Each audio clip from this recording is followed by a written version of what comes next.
brief introduction following the first day. This is just for us to go to the breakout sessions, but first I want to clarify some things that might not be very clear on our last session. And first of all is, why are we talking about an integrated strategy and how to plan the project itself, or we are talking about projects more concretely? There are two approaches here, but they are very related. When we talk about planning and why is that relevant for the bankability of a smart city projects or a climate neutral project, and in this case, district energy project, why is that relevant? We understand that from the view of the investor, it's really relevant that the project that the investor is looking at is aligned with the requirements or the intentions of the city. So it's really important for the city to have a strategy and that this project fits inside of the strategy. Whenever that doesn't happen, usually investors are more afraid, or they will take more a risk analysis more in deep, because they do not know whether this fits in, for instance, with the political view of the city. So it's very relevant, and I just want to highlight this, because on the first session we talked it in the part of the planning, so the strategy, and today we'll talk about investment. And when we talk about investments, we talk about a specific project, but the both of them are linked, because without the first one, without the planning, it's hard for you to get the finance for the project itself. Also, talking about the intake form that we have sent you, and how does it work for us, and why did we send it? So basically, what we have sent it to you is the same intake form that we use for our call for project concepts on the Smart Cities Marketplace, where we want to gather projects so that we help those projects to become more aligned with the requirements of the investors, and then match them with the investors. The document, you have the link, then you will get this presentation with all the information. The document that we have shared to you was this one. Of course, you cannot read it here, but all of you have the document with yourselves. And basically, this is just a description of the project. And I would like to highlight some of the things that we have seen in previous projects that we get. First of all, I will start by the end and not the beginning. We see that there is a lack of detail on the impact. So a lot of projects, they have a good concept, a good idea, but then they don't show the impact. And as an investor would like to invest, there must be some financial returns and also the other impacts, not only the financial impact. So it's really relevant when we talk about the investment. You talk about the investments and the returns in terms, or the impacts in terms of their financial side. So how much euros you will save, how much euros will be invested, how much euros will be of energy production you will be able to make, but also what are the social and environmental benefits of it. Because nowadays we see that investors would like to invest in a strategy and in projects that are aligned with ESG requirements, so environmental, social, and governance and impacts. So this is very relevant when you think about this, to think about these types of investments, but or impacts.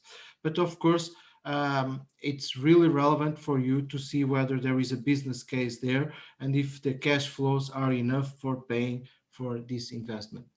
Also, we see that sometimes when we ask here relevant background and short description of your project, we see that there is a lack of information sometimes.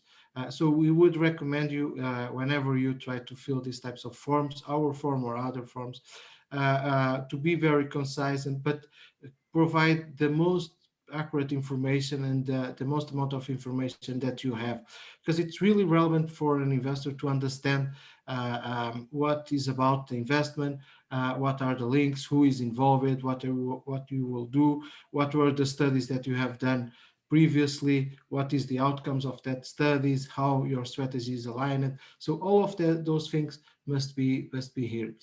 Uh, um, we also have in our intake a question about the maturity. So this is a question. Try it's a self-assessment at the beginning, and then we will help you to better assess this maturity. So what is this project maturity level? What we understand is that we get projects over the last years, or we got projects over the last year, for instance, with very different maturities. So we got some projects that are just a concept, and we saw, for instance, from the homework that you got, that some of you have a concept, an idea that want to work on it. So it's a PML 1, 2.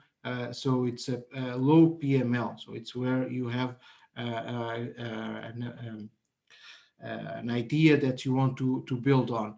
And then if you do an energy audit, or if you do a survey, or what types of studies that you need to do on that project, you will start increasing the PML of that project, the maturity of that project.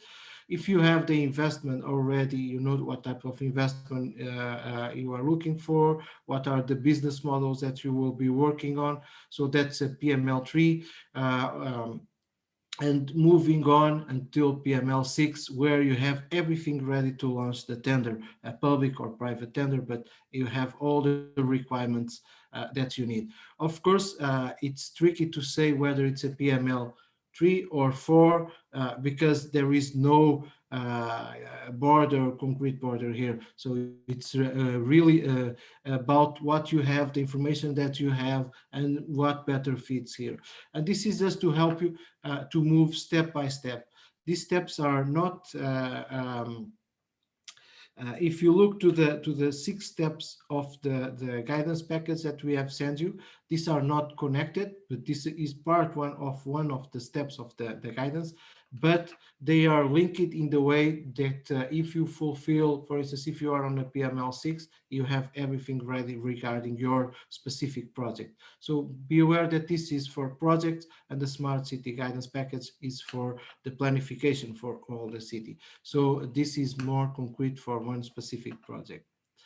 Also, I want to give you a few words about, this is the side of the project, how we link to the investors. So we have built an investor network in the marketplace, and those are investors that are looking for smart city projects or sustainable projects. I would say that they are looking for good projects to invest. You can see that we have broader scope, from small funds to big funds. We know that we will have banks, for instance, very soon. This is a growing network. So this is the network of investors that we will link you after we have the concept of your project and all the details of your project. We will see to which one of these it's the better match, and we will try to match you with them. Because, for instance, we know, I will take one example, we know that Green Yard only invests in real estate and in specific countries. So if your project is related with real estate, they will invest there. But since we are talking about district energy, for instance, we know that Term invests in district energy. So we will probably link you with them. We will have him in the session today in the afternoon. We also will have Belfius as a speaker, guest speaker today. Is not part of the investor network for now. We will invite him, and hopefully they will take part of our investor network. Yeah, let's move for the investors. First of all, welcome. And thank you for joining us.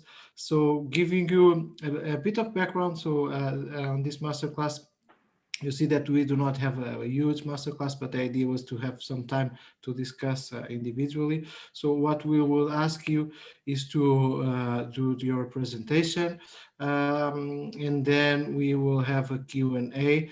Given the fact that we are not so many, let's make this more bi-directional as possible.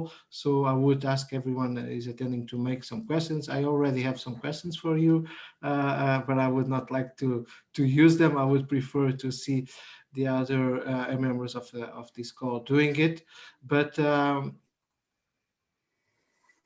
yes, wonderful, and thank you, Ilko and Jorge, Emilia, for the invitation. I had in the past several occasions to speak at Smart Cities Marketplace initiative. So thank you for that.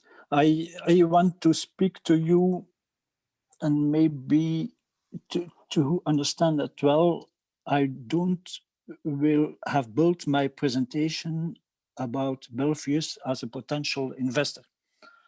I've built my presentation about Belfius as a financing bank, and I want to give you some insights of how we are looking to district heating and cooling projects and what it's important for a bank when we get such a file on our desk. Yeah, next slide, please. Just a few words about Belfius Bank. We are one of the 4 main Belgian banks. We are a 100% state-owned bank after the financial crisis in 2011. We are an all-round bank, but maybe what is specific for Belfius is that we are the #1 bank market leader in everything what is the public and social sector in Belgium. You see that after the financial crisis, we realized a very good job, and we are a very solid and liquid bank. And maybe what's important to say also is that we have as bank also a societal role, and certainly as a publicly owned bank. So we really think that Belfius has to play a role, maybe not only in financing public projects, but also in stimulating energy projects, in stimulating everything what is good for our climate. And you see in the last year that the impact of the pressing that has been done on Belgian bank and also Belfius to play that role becomes more and more important, and I think that's a good evolution. Next slide, please. You in the introduction you said that you have spoken about financial instruments. And maybe it's interesting for you to know that we are one of the beneficiaries of the ELENA subsidy. For those who don't know ELENA, ELENA is a European subsidy mechanism, money of the European Commission that is distributed by the European Investment Bank. And it's a real subsidy that they give to private institutions and to public institutions. And the aim of this subsidy is to stimulate the creating and developing of projects, energy projects. They want to, with that money, they want you to really everything what is in the preparation and developing of the projects, they want to subsidize. So you see that we have got a rather important subsidy, and it helps us a lot because, and that's very important, and maybe that will come later in the presentation too, because when you are planning, when you are developing energy projects, of course, the revenue and the rentability of this project maybe will come 5, 6, 7 years later. So as we are a commercial bank, we are investing, we are looking to projects that gives us rather quickly a revenue and rentability. And this subsidy really helps us to help develop projects on a longer term. Okay, next slide, please. Okay, some facts about banking today and energy projects. It's clear that now in Western European countries, banks has excess of liquidities. People are putting deposits in our bank. We can have some money from the European Central Bank, and we have plenty of liquidities. And what are we doing with these liquidities? We look to invest these liquidities in good projects.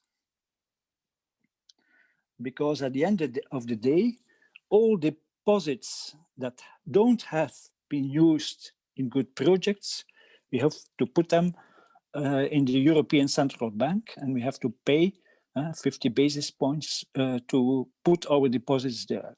So banks are really looking very actively on good projects.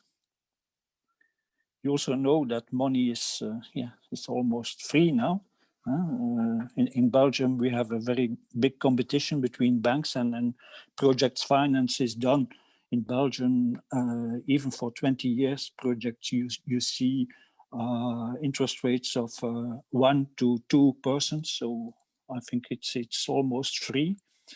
So the problem is not the liquidity, and the problem is not the interest rate. The problem is not the financing cost. The problem is to really have good projects. And we see in Belgium that certainly in the public market, there is a lack of projects. And so that's also one of the reasons because why we went in the Elena project, really to make the market more mature for this kind of projects. Another fact is that district heating projects are new for bankers. When I'm going to, I'm following for Belfius Bank energy projects, PV and district heating and cogeneration. But when I talk to my corporate bankers or also to credit analysts, they don't have a slightest idea how you have to approach district heating projects. Why? Because in Belgium, there are rather few district heating projects. So that means that you don't have to come to the bank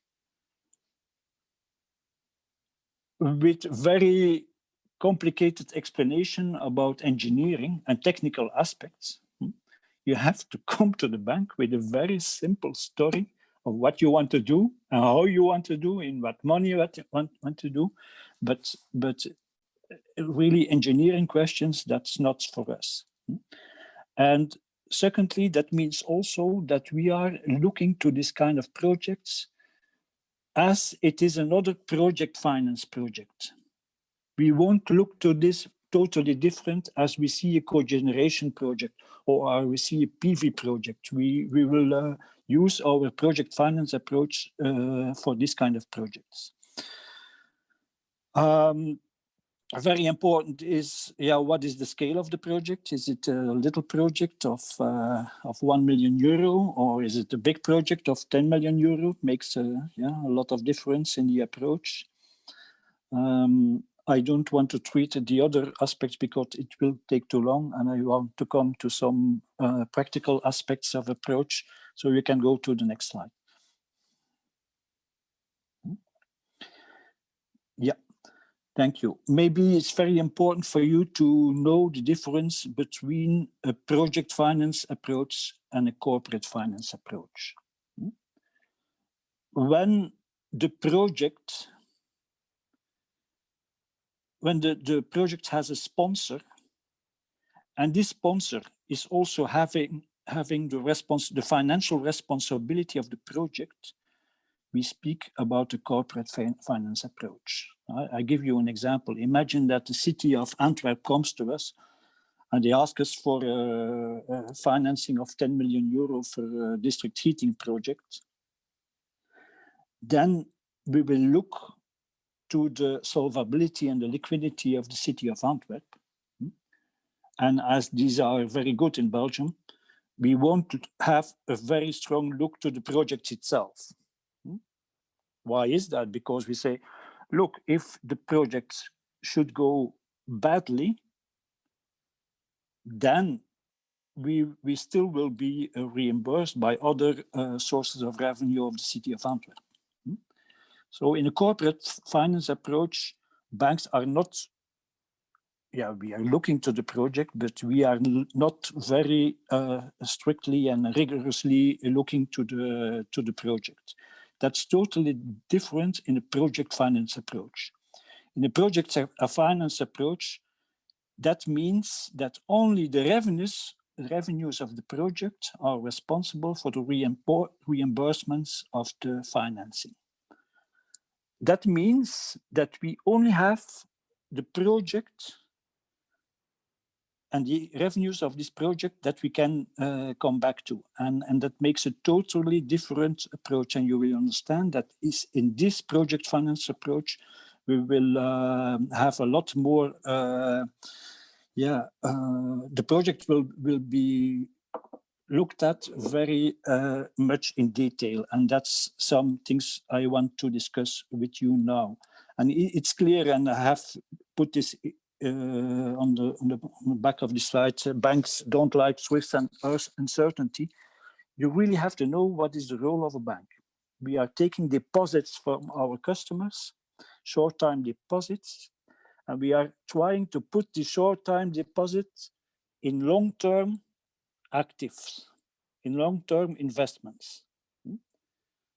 And it's clear that the people that have put the deposits in our bank, they want to see their money back. And they want to have an interest rate, even if today it's very low. But that also means that we have to be rather sure, almost 100% sure, that the loan that we are giving to a project will be reimbursed. So it's clear that we are not. A classical investor who takes the risk. We are the financing party, and that makes a big difference. And now I want to tell you some more about project finance. Yeah, please, next slide. Okay. What are we doing when a project comes to us? We will do a risk assessment of this project. And at the left side of the slide, I have put a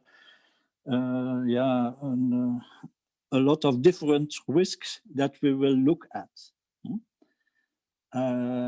It's clear, I give some examples. When I talk about engineering risk, we will ask you if the technology that you are using for the project is proven. We will ask you, do you have example in other cities for different technology? And are there technology risks? We will ask you, for instance, when I speak about legal risk, we will ask you, are you sure that you have all the permits for the project? I give a little example. We had a company here, a project, an SPV, a special purpose vehicle that was created, and they wanted to put the heat from the industrial company to a new neighborhood, new buildings, and they had to pass roads. They had to go under the roads. Of course, we have asked them the question, do you have all the permits? You have a demand and revenue risk. Are you sure that the heat that you will use in the district heating network, that there will be enough demand? Are you sure that, for instance, the houses that on the way of your district heating network, that they will take the heat from your district heating network? Or are you not sure of that? And if you are not sure, how will you make that the bank certainly will be reimbursed? So there's a lot of risks that you have to look. And one of my main lessons here is that it's not to the bank to make this first analysis. It's up to the project owner to make this analysis and explain to the bank really all of these different risks, what are the risks, if the risk is high or not high, if the risk and how the risk will be mitigated. It's really not up to the bank to, normally, certainly when we have projects or 2, 3, 4, 5 million euro, we cannot ask to an external advisor to give us a full technical advice about the project. And that means that it's very important that you can make these risk assessments to us and come to us with a good risk assessment. At the right side of the slide, you see some project finance terminology that that are used in project finance. We don't have the time here to discuss this terminology, but it's clear that one of the main questions that we will ask: are you sure that you can pay back the project? In which term can you do that? And have you made some sensitivity analysis? So let's go to the next slide. What I see in the projects that we get on our table, I think that there's some lessons that we can learn of that. We see parties that come to the bank when the project is not mature, and they asking advice to the bank on what do you think of that and do you think of that. But our role is really financing, and our role is not to be developer. So what I mean, a mature project, that means that the project has to be concrete, that you have to know what it will cost, that you have to know what the revenues will be, what the costs will be, that you really have a good financial analysis of the project. So don't come to the bank when your project is not mature, because I don't think that we will look at it. Does that mean that we cannot give you an advice? Of course, we can give you an advice, but that will be then not really in the financing question. But for instance, that could be the question. I said to you that we have the Elena project. Of course, in this project, you can ask questions in a more premature stadium of the project. As I have said to you, it's very important also to give comfort to the bank.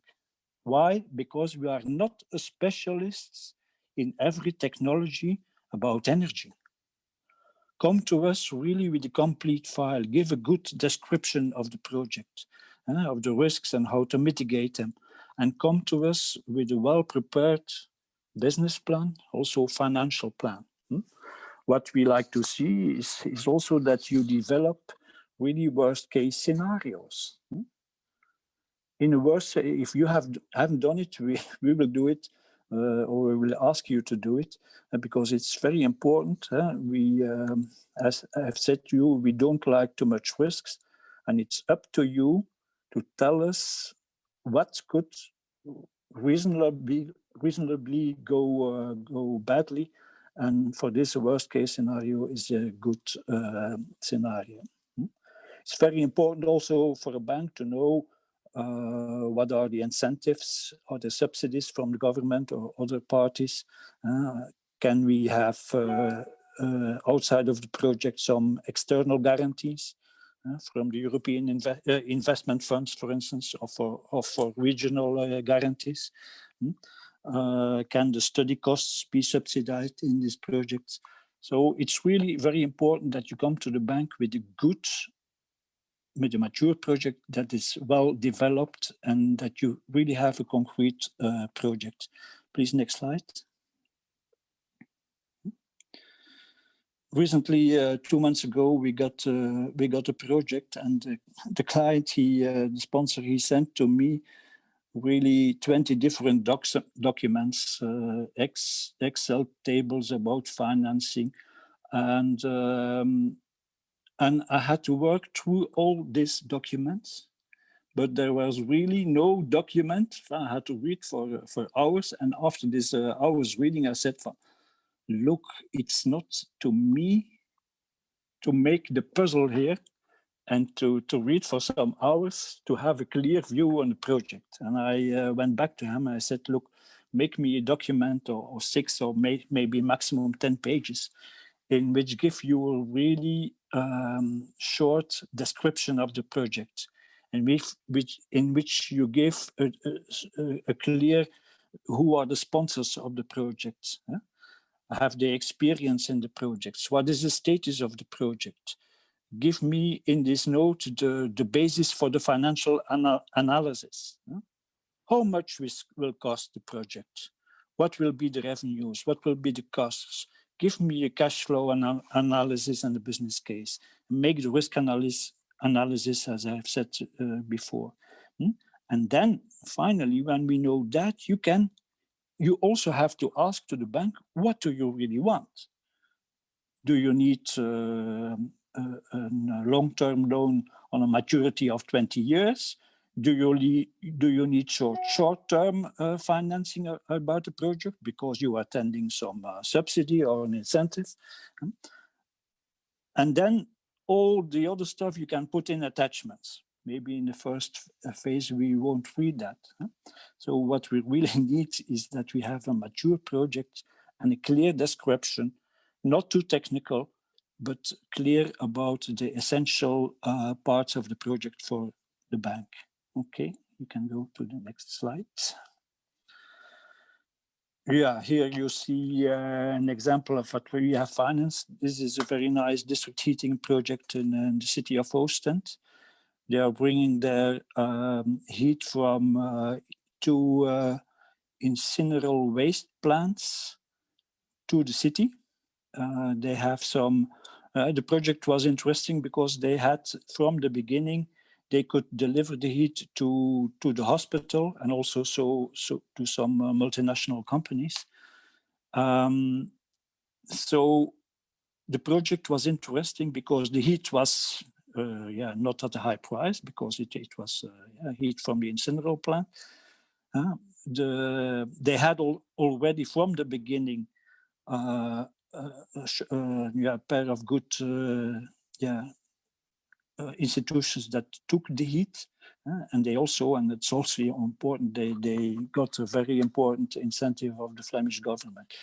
So you will see that in Belgium, district heating projects are rather difficult because we have a very cheap natural gas price, and it's rather complicated to make district heating projects at a competitive energy price. But in this project, we could do that. I had another example in the next slide, I think. About a project in the city of Antwerp. There they brought the district heating project, brought the industrial heat from Agfa Gevaert, a multinational company. They brought it to a new neighborhood of about 250 new buildings, homes that were built in the neighborhood. What's very interesting there also that this was done, the sponsor there was Energy Corporation, rather big energy corporation, and also a really technical firm that was behind. So we had a lot of confidence in this project that is almost realized now in Belgium. So I think that I could conclude here, and maybe later we can discuss some questions. Thank you.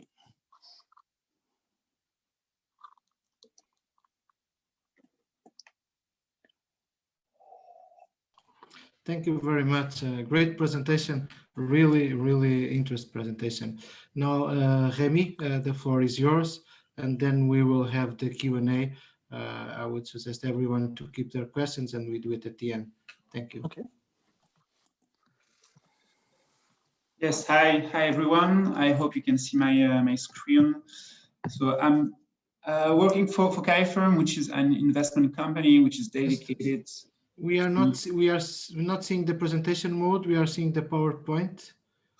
Sorry. Yeah. Is it better now? Yes, now we are seeing presentation mode. Thank you. Okay, so Firm is an investment company dedicated to renewable heat and energy efficiency projects. So it's district heating, geothermal, biomass, solar thermal, waste heat projects. We exist since 2011. We are based in Paris, but are financing projects all over Europe and also in the US. Projects with currently finance amounts to roughly 250 gigawatt per year. And so we've financed a few projects, which I will talk to you about to show what is important when you want to finance a project.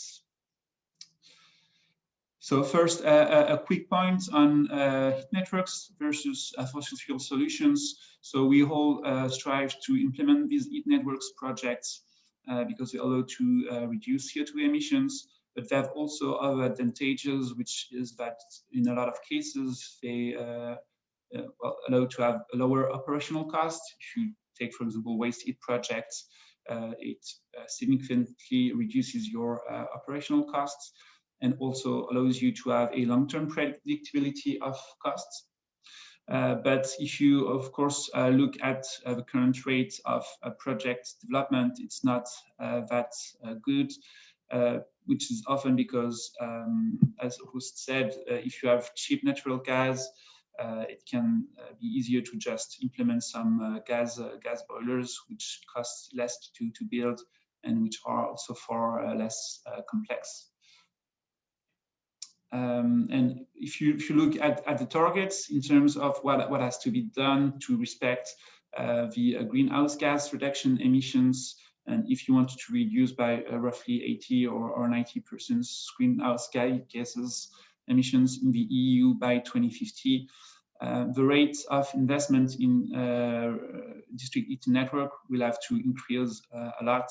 So this is a study which has been done by the Aalborg University, which shows that current investments in district heating networks are roughly a little bit below 10 billion per year, and they will have to increase up to 60 and more billion per year by 2030. So Roos was explaining the difference between project finance and corporate finance.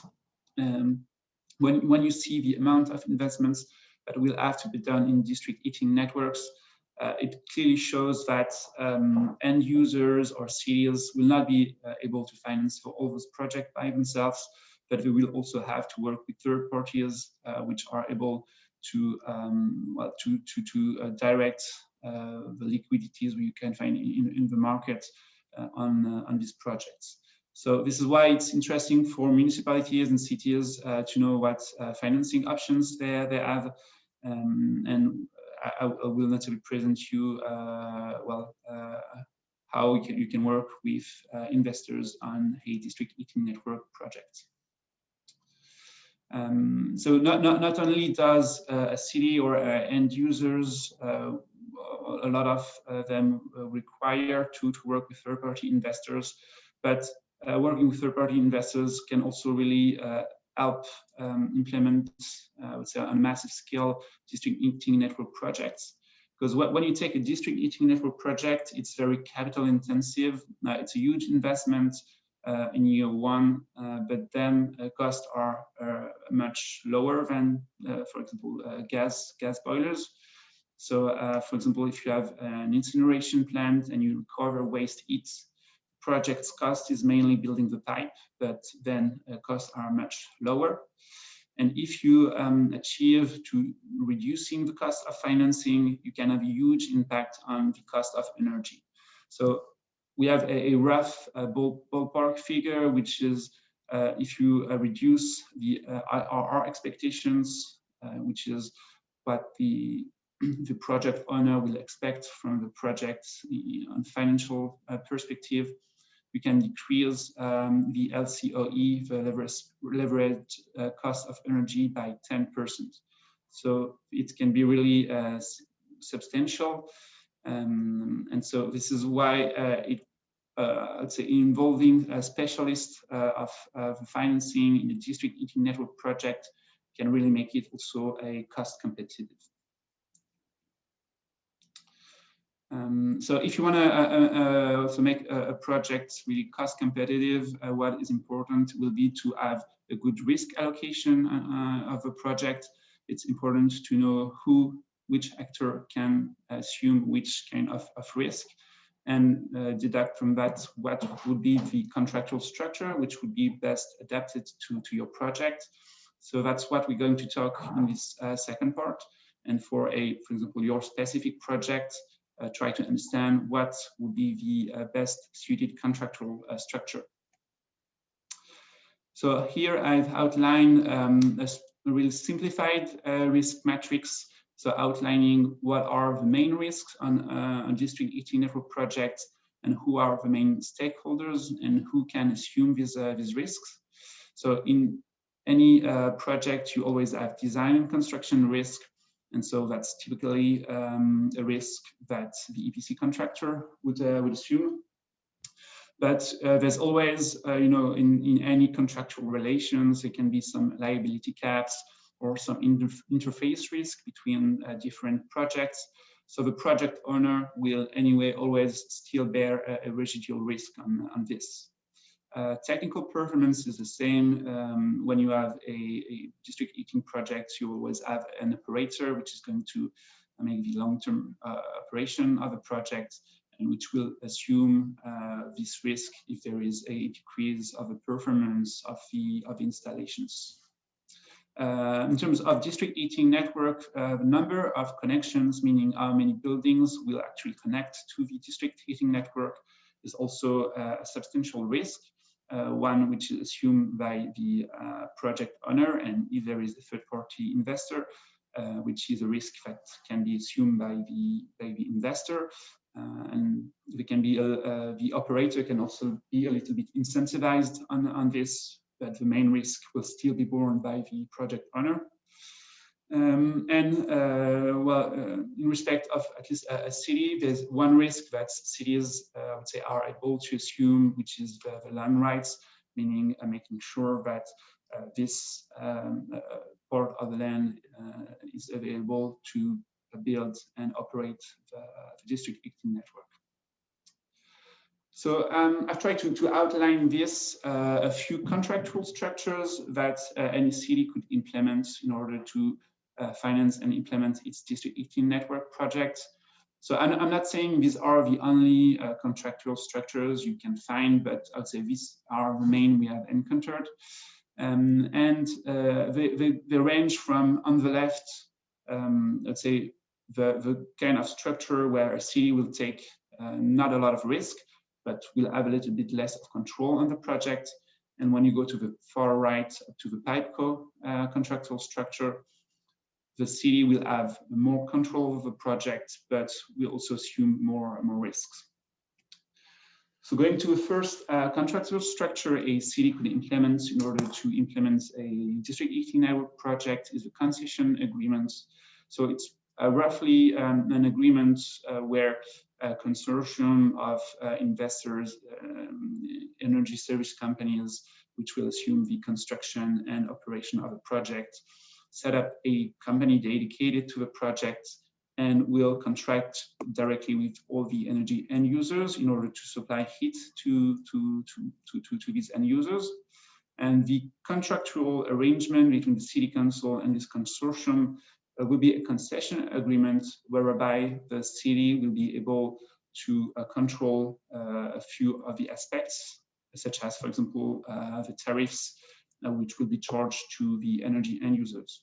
However, the city council will not have any direct contractual relations with the operator, construction company, or energy end users. So it's, let's say, a scheme which allows the city council not to take too much risk while still having some control over the project, notably regarding, of course, tariffs, which is also a key issue. The joint venture mechanism is quite similar, but in this one, the city council would be a direct shareholder of the company dedicated to the project, meaning that the city council will have more leverage on it.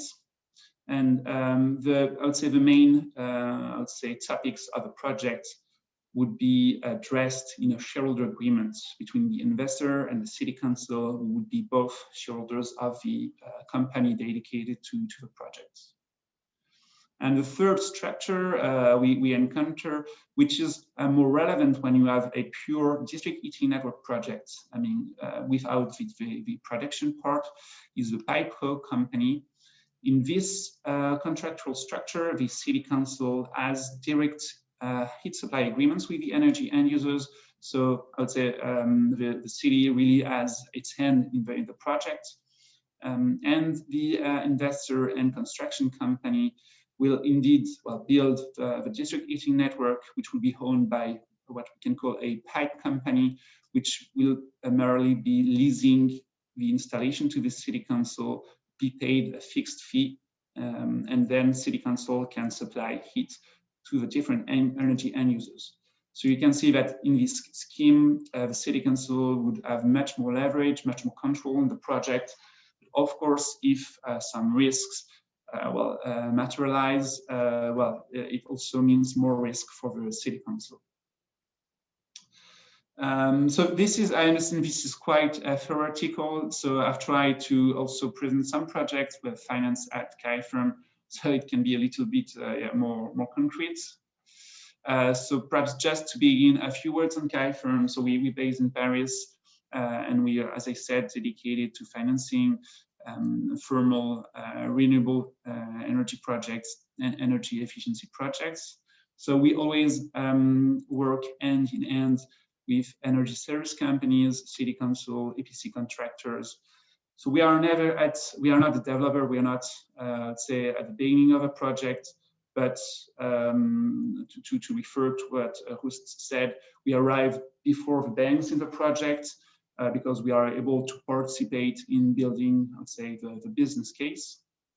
And we finance all of the project and then supply heat to the different end users. And yes, we have both projects which are district heating network projects, for example, in France or in the Netherlands, and also projects which are more on-site, for example, solar thermal projects. So one project we finance is a 20 megawatt geothermal plant with a 26 kilometers district heating network. It's a project which is in the Paris region, which is supplying roughly 60 gigawatt hours of heat to the Disneyland Paris resort and another leisure park, which is called Village Nature. So it was commissioned in 2017, 2018. So it's it's mostly between private actors, but there are also different public actors and city council, because as we're going to see, heat is also supplied to different neighboring areas. So it's a construction cost of roughly 35 million euros. And the pictures you can see on the presentation, so on the bottom left, it's the pumps of geothermal plants and of the heat network, and also the heat exchanger. And the kind of schematic you have on the bottom right is it's kind of a picture to show that basically it's heat which is taken at roughly 2 kilometers of depth at roughly 80 degrees, and which is then used to make different heat buildings, then also hot water, and then it finishes with swimming pools, and then water is pumped back in the ground. So on the right of the picture, you can see on the right and bottom right of the picture, you can see the Village Nature resort where the geothermal plant was built. And on the top left of the picture is the Disneyland Paris resort. And between these two resorts, 9-kilometer long heat network has been built in order to supply roughly 20 gigawatt hours of heat to Disneyland Paris. And roughly 35 gigawatt hours of heat are used by the Village Nature resort. What is also interesting on this is that it's a part of a Paris region where there's still not a lot of houses. And you can see in gray, the gray areas is the areas which are already built, and the orange areas are well, future projects. And we are currently we are currently constructing some connections in order to supply heat to two different areas, which you can see on the left of the pictures. And so we have these last years, I've had different discussions with the cities in order to see at which condition and how we could supply heat to them. And so in this particular case, well, the cities, they have chosen rather the concession model, where they have some third-party operators and investors which finance the project, and they still have some control with the concession agreement, but they are not themselves building and financing the installations. Second project with finance is what I think, when it's possible, makes the most sense from an economical and environmental point of view, is waste heat recovery. So you can have waste recovery and, of course, incineration plants, but also many industrial plants. So this is a steel factory in France, where steel is heated at roughly 1,000 degrees. So there are a lot of heat losses. And the project was mainly about capturing this heat and transferring it where it is needed. So it's a project which has been commissioned in 2018. We are recovering roughly 12 gigawatt hours of heat per year. Around 3/4 of this heat is then used by the plant itself, which leaves us with roughly 3 or 4 gigawatt hours of heat per year, which is currently being supplied to the neighboring heat network. So you can see on this page, so it's also some kind of schematic, that yes, the heat from waste heat, which was before just sent in the atmosphere, is now supplied to a heat network. And so in this case, also the city has chosen a concession agreement whereby they have control of the tariffs, also on what kind of energy is used, but they have not themselves financed, or they are not themselves operating the project. So yeah, so I hope it was clear and brought you a few ideas on how you can yes, implement and finance a project with a third-party investors. In here, I've taken yes, the project steps from Celsius, and also to show when it's, I would say, most relevant to contact an investor. So of course it's important for us that well, that the city should already have some kind of project in mind, who would be using the heat, what would be roughly the project's cost. But of course we come way before, I would say, beginning of construction, because we can also participate in developing the business model. So here, I think, yes, we should be contacted as an investor between stage 3 and 4, when you have already, let's say, the big ideas and figures in mind. So that's it for me, and we're looking forward to your questions.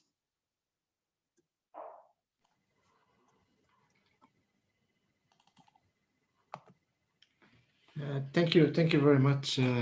Two great presentations. I really like the last slide that you ended with the project maturity level, which linked to the work that we are doing, and it's answering one of our questions.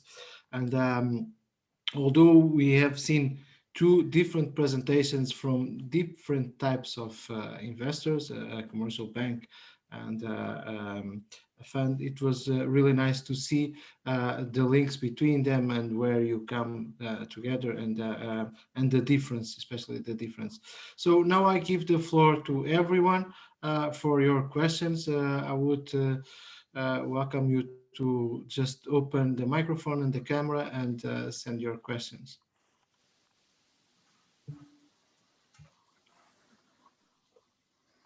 If I may start. Yes, of course. So just a question. So thank you very much for the very interesting presentations. One big issue that a lot of municipalities and cities and regions, especially in Southeast Europe, have is the level of debt that they have currently and the level of debt that they are allowed to take on before certain issues come into play. So I was basically wondering is, do you operate mostly as providing loans, or do you also have options for off-balance investments?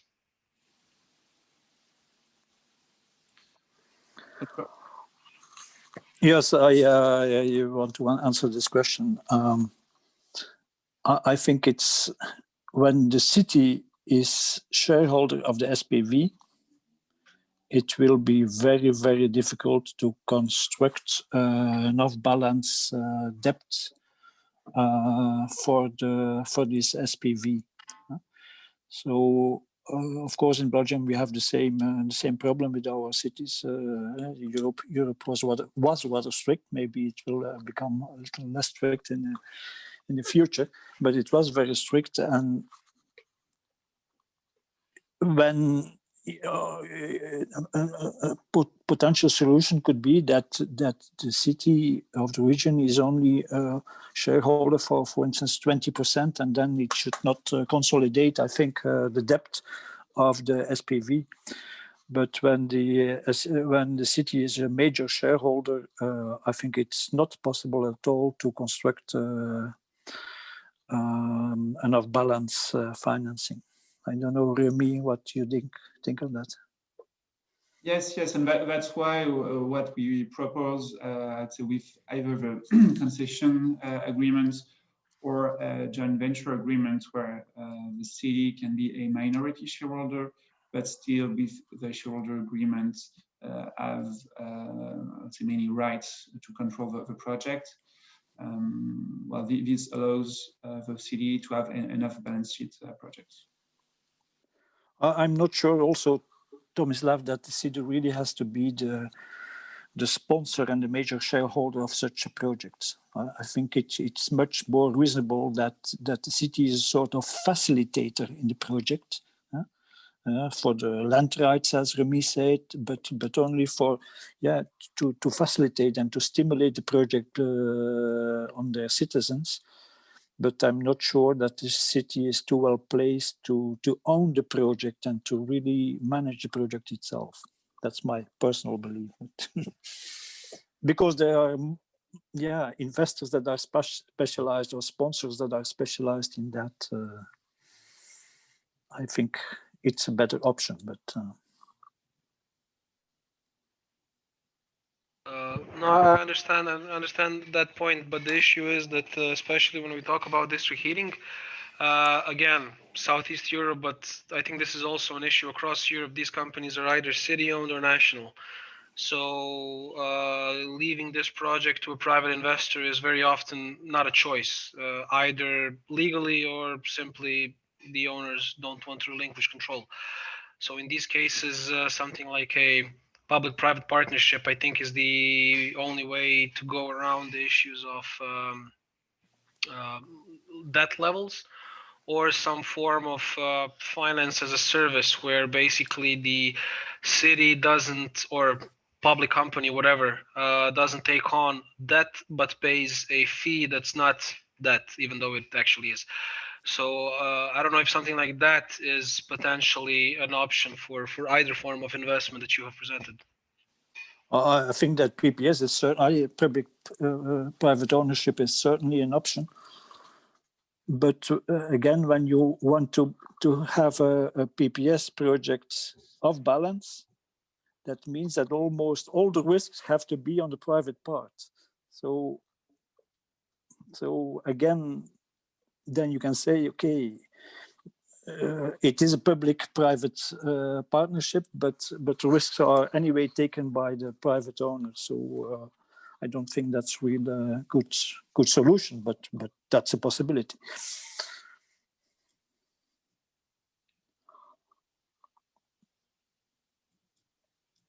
Remy, have you done some projects in public-private partnership? Yeah. Well, that's with the two I'd say structures, for example, like the PipeCore or joint ventures.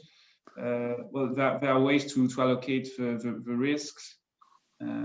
So that's the private investors, as you said, assumes these risks, because that's what as you say, I'd say off balance sheet or not off balance sheet. It's always a matter of who assumes these risks.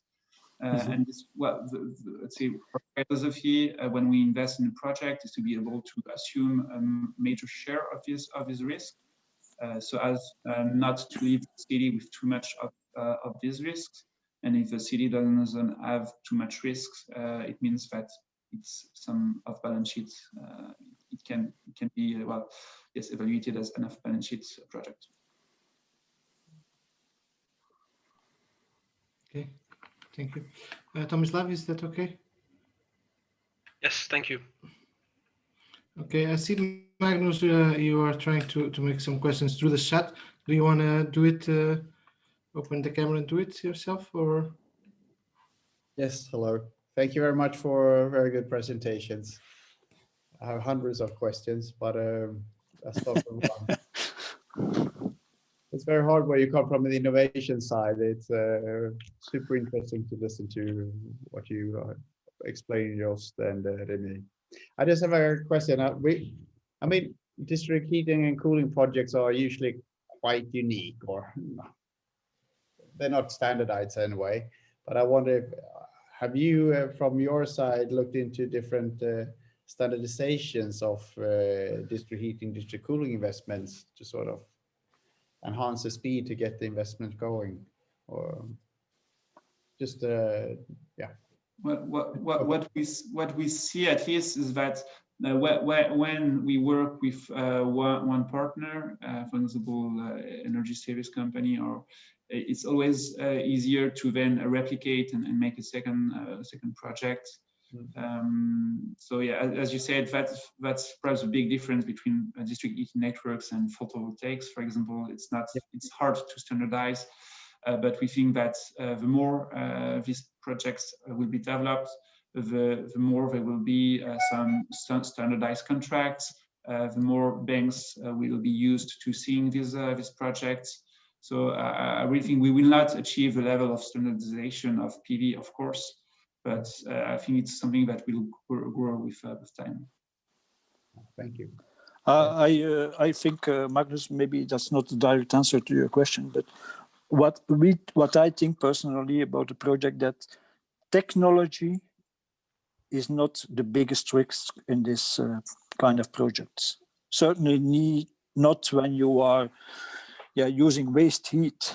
Then yeah, no, I'm not a technical person, but it's just the piping that you have to do. So there's no real big technology risks. Another thing that I see is for district heating, that when you start this kind of projects, you really need some big parties that take your heat to start. Yeah. As Remy gave the example, for instance, when you can have the heat distributed to the Disney project, okay, then you have a good start. And if afterwards there are coming some new quarters of built homes with this, it is a plus. But you really need to have the start with some big hospital or companies that taking your base heat.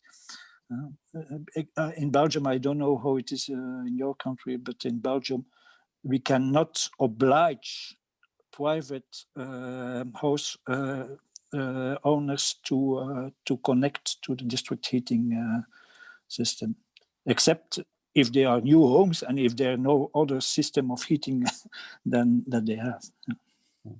Oh. Okay. No, thank you for clarification.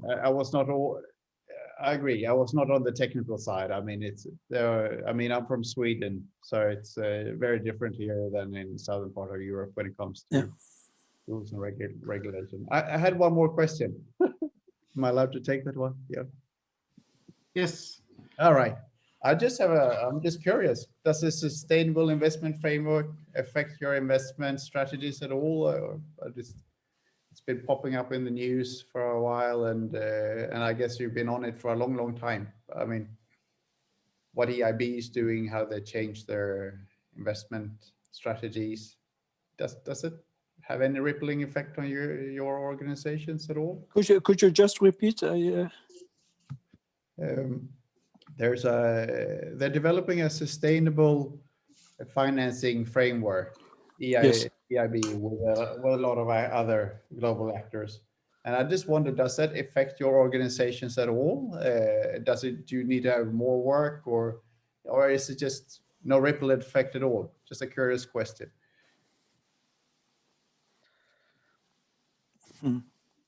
Yeah, it's not only the sustainable finance of the EIB, it's also the Green Deal and the objectives. What we see in Belgium is that on the terrain, concretely, there are not a lot of projects that are coming. We have the objectives, and the strategy is there. The governments, regional governments have their strategy, but it's very difficult to concretize the strategy in concrete projects. And so I'm not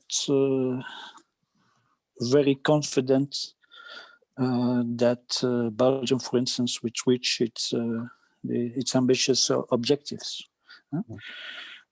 Because you have such a lot of problems. You have to, if there can, for instance, for district heating, I said to you, it's very difficult to make it, to give it a good profitability. But there's also the problem of the public debt, as you said. There's also the problem, and that's one of the main problems. And when you begin district heating, maybe 10 years later, you have the real projects. So politically, that's a very long period when you have to plan a project, and maybe it will be the next major who can come with the projects. That's not so easy. All right. Thank you. Yeah, no, but I say. Go on. No, just in a few words. So for us, we are not a large bank, and we are really dedicated to renewable heat projects. So our, I would say, main driver for us has always been lowering CO2 emissions. So we don't see a particular impact of this framework, but I would say it's already integrated, at least on the CO2 aspects. Do you get cheaper money on your side, Remy? Yes, we think we do. I would say we have institutional investors who all invest on the thematics of environment or social, increasing social benefits. And so we think that because we raise money for these projects, that we tend to have cheaper money. Thank you very much. Thank you.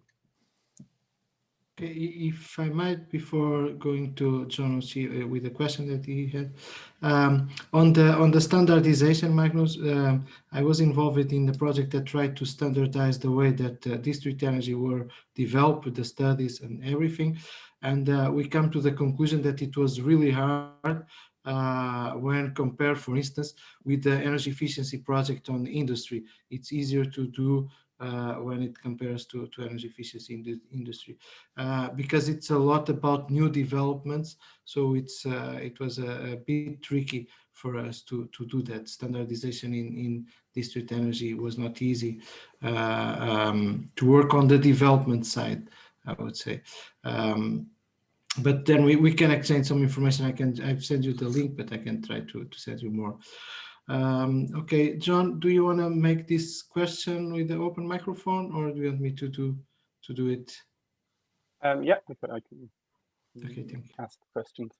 Yeah, thanks very much for the presentations. I suppose my first question was for Joost, just to expand on the point that you made, where private partners take the majority of the risk in PPPs. I was just wondering the details of that, I suppose. Well, what I'm saying, if you really want to make a PPS, In Belgium, for a lot of times, it will be because the public party, they don't have the know-how, they don't have no resources, and they don't want to have the debt on their balance sheet.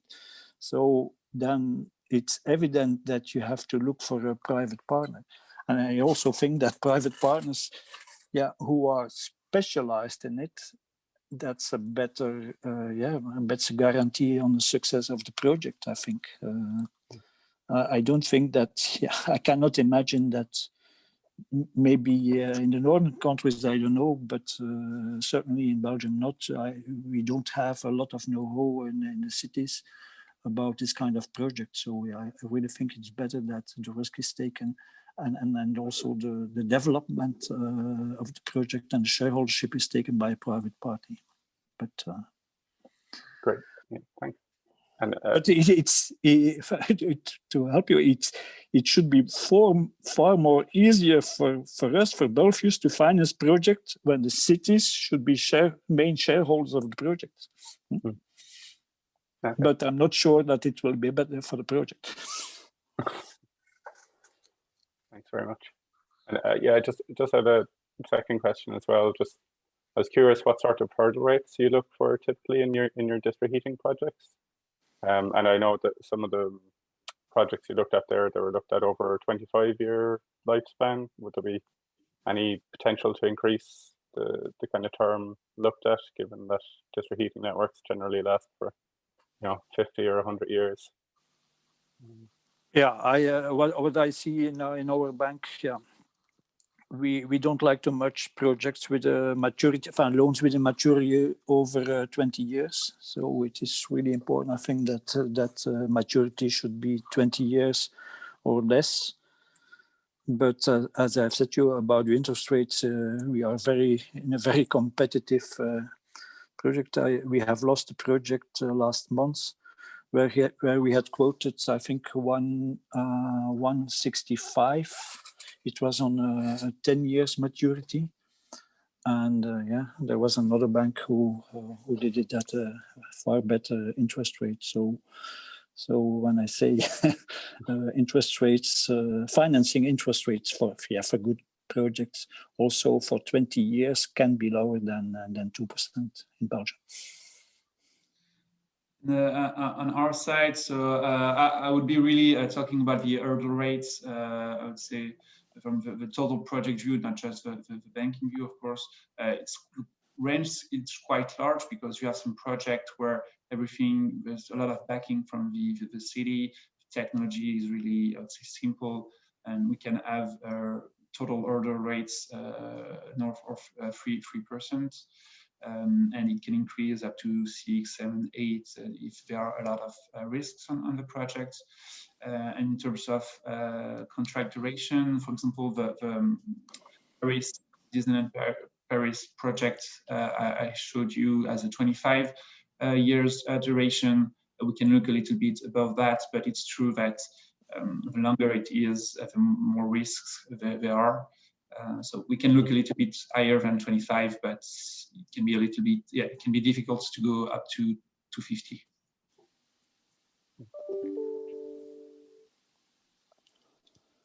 I also think it's maybe on a maturity.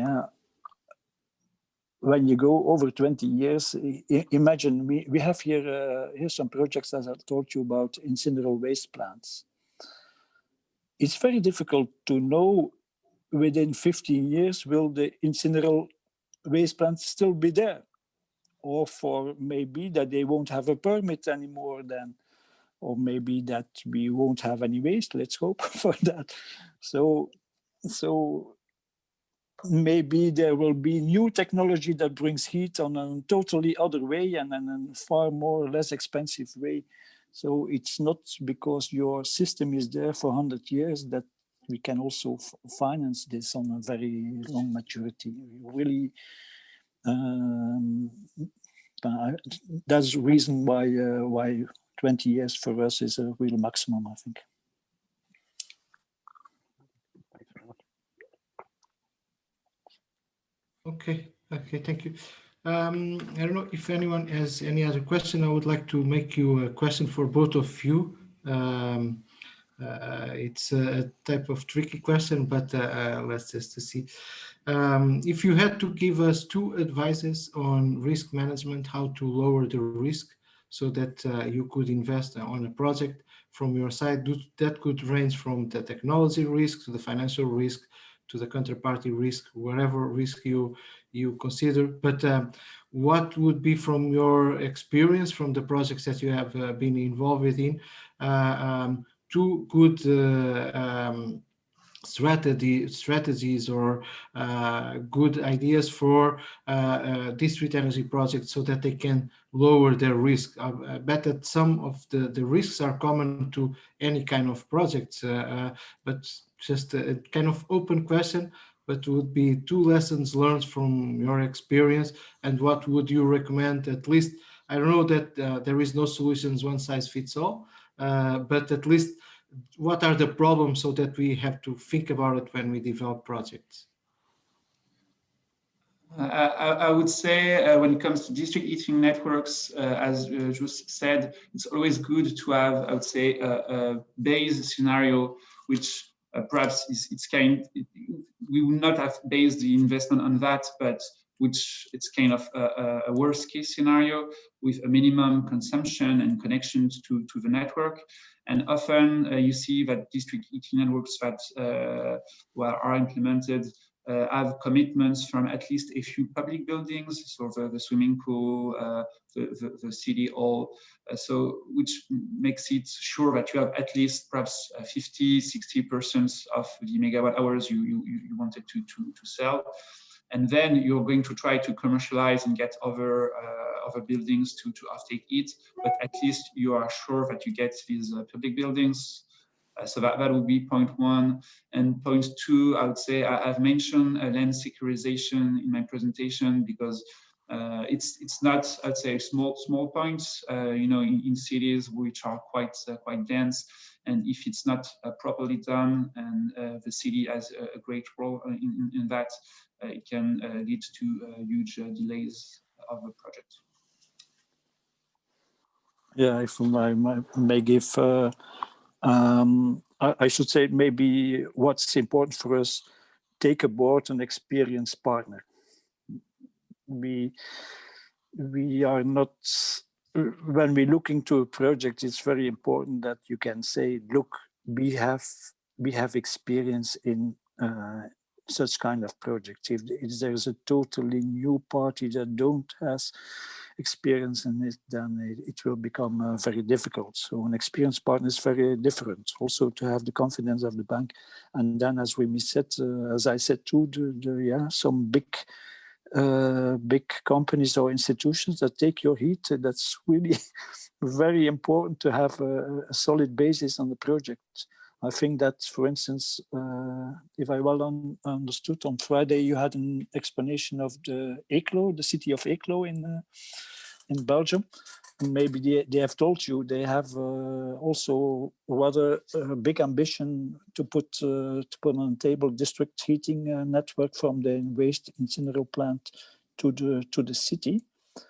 And this project is on the market already for 4 years, but it's still not realized because, why not? Because they wanted to bring the heat really to the houses of the citizens, but they're not sure at all that the citizens will take that heat. So no, the project is moving better because they have the hospital that will take the heat, and they have some companies in the neighborhood that will take the heat, and this is really necessary to have a good start, I think. Okay, thank you for those points. Quite relevant points. I know that Elko has also 1 or 2 questions. We are more or less on the time that we were expecting. So Elko, you have the right for 2 questions. Actually, it builds on what Joost was saying. It's Elko Kruijswijk, also of the Smart Cities Marketplace, because you were mentioning the Eeklo case. And actually, I was wondering, in a more general way, what role do any government guarantees play a role in helping you to de-risk investments? So, for instance, in the Netherlands, we have not more, I don't know how to translate it into proper English. Niet meer dan anders principle, not more than, because citizens are not allowed to, or not, so they can't pay any more than a normal gas price for this. Yes. Yeah. And that's very important, of course, and also in the business case, clearly. And in your investments into district heating, have you come across any form of government, or be it local or regional or national guarantees that help you to de-risk any future, so to have more certainty about future revenues of the investment? Well, I know the situation in the Netherlands, but I'm not sure. No, but you know,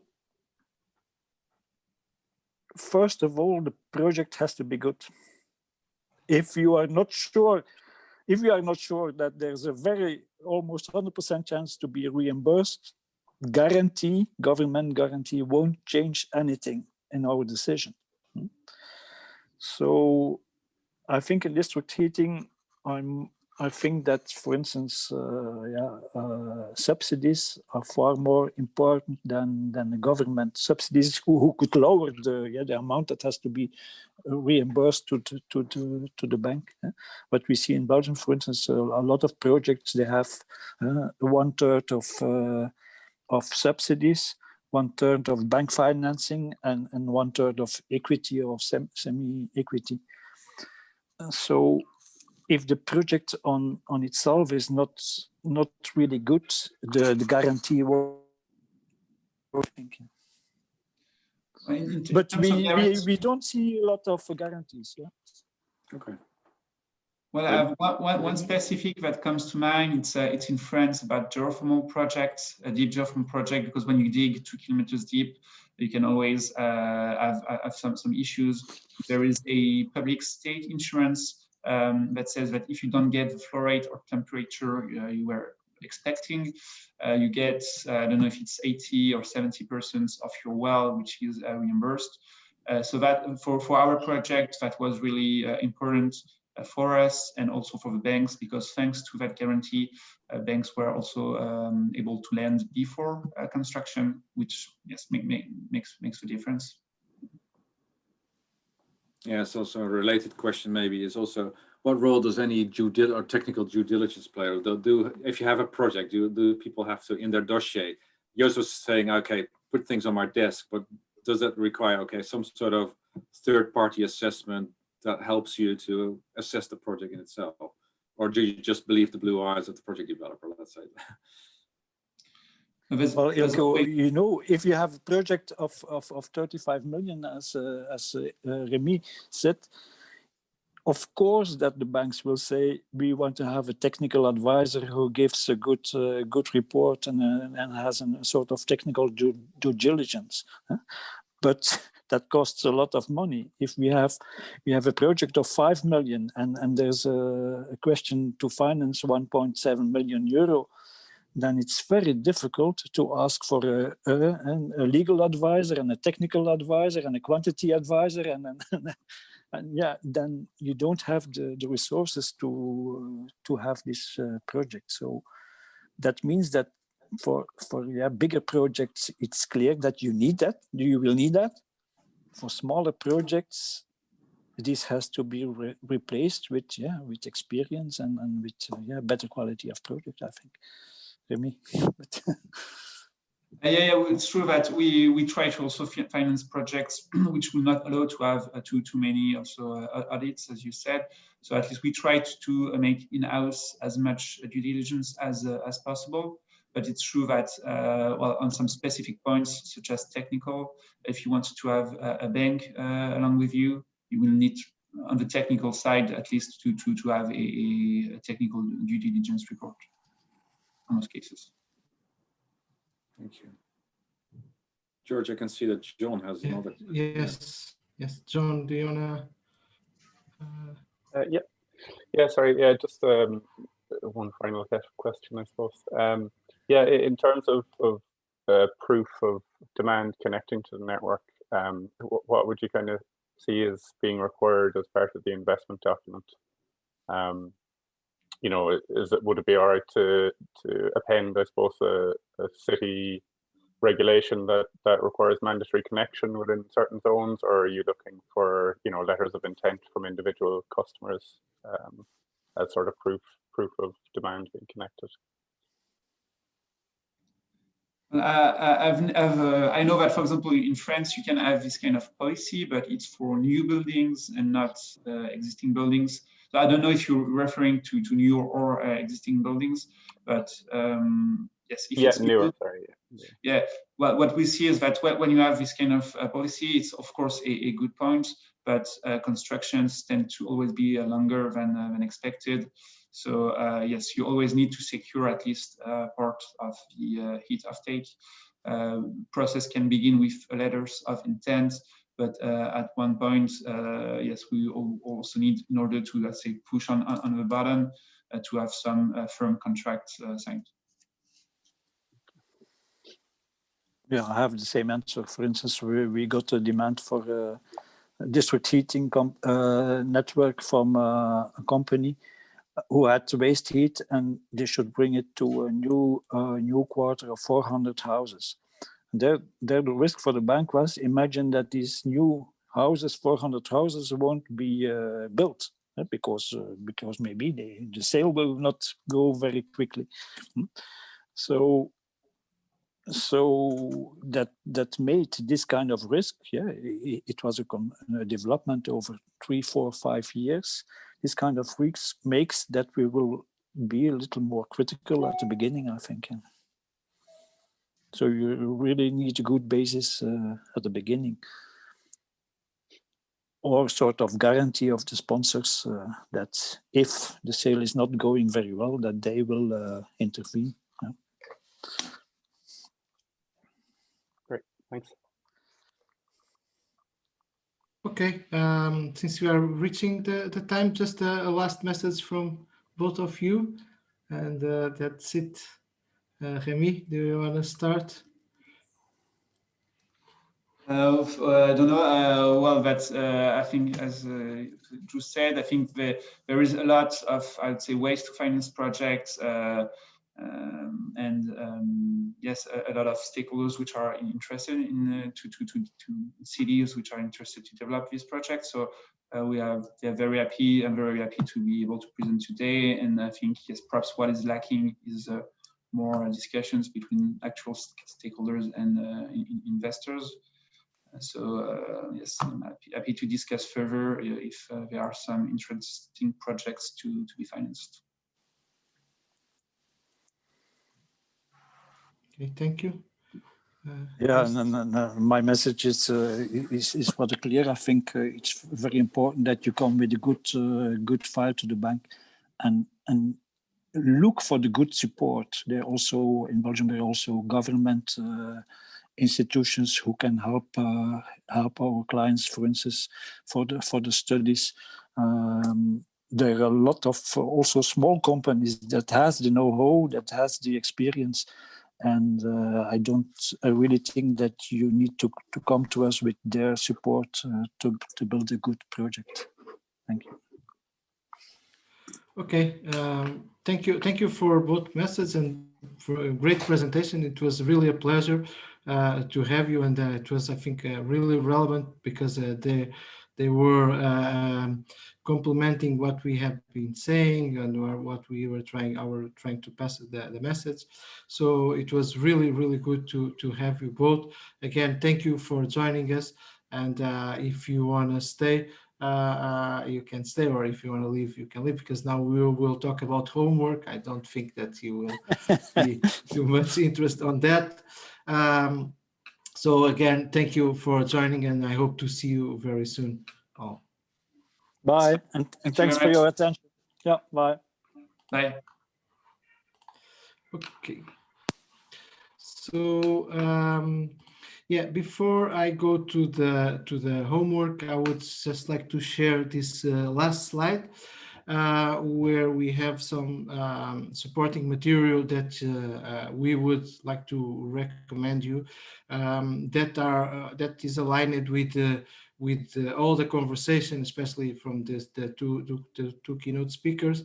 Namely, we have some booklets on, I have shown here the pictures of 3, but there are more, where you have information regarding technology, best practice from cities. So we really would recommend you to take a look and see if they are of your interest and if you can learn something with them.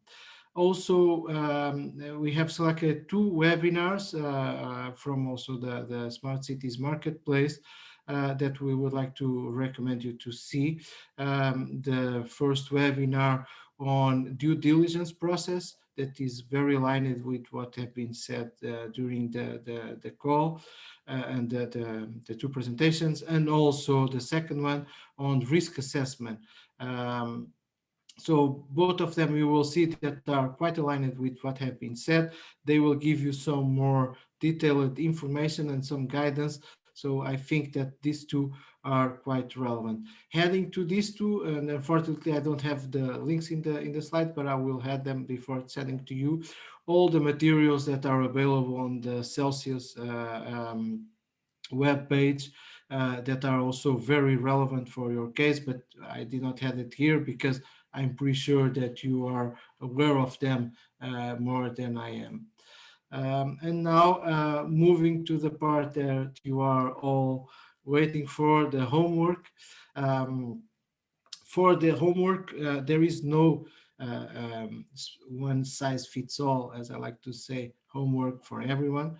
What we would really like to see from each of you is to work a bit on the strategic side, or on the cases of the project, to work more on the project side in order to provide more information. So if you are working on the strategic side, just start to go through the process of the Smart City Guidance Package and see what are the vision, what is the information that you need to provide there, what kind of information do you need to collect, what is the main gaps.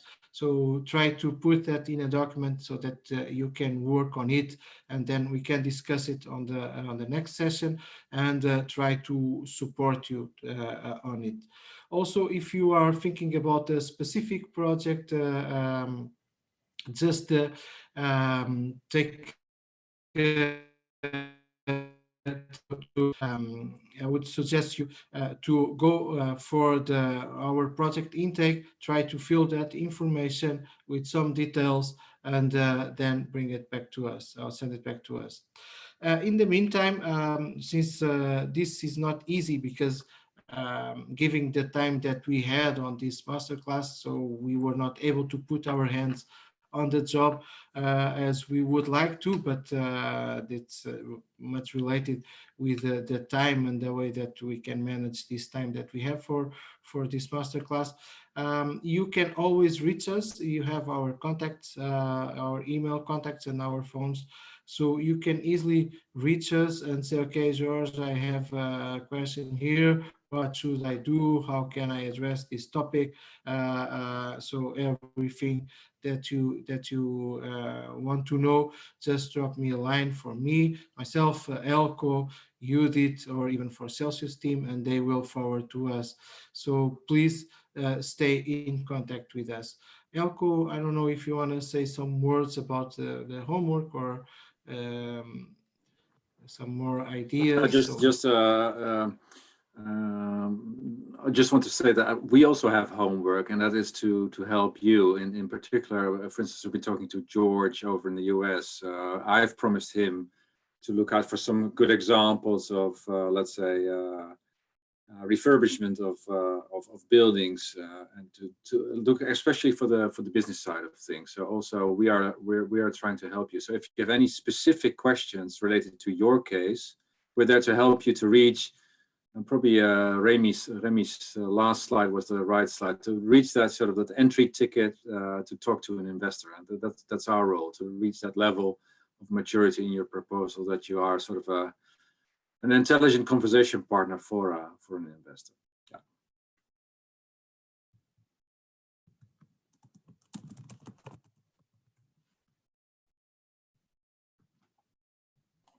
Thank you, thank you. So I don't know if any of you have any other questions or any points that you want to raise.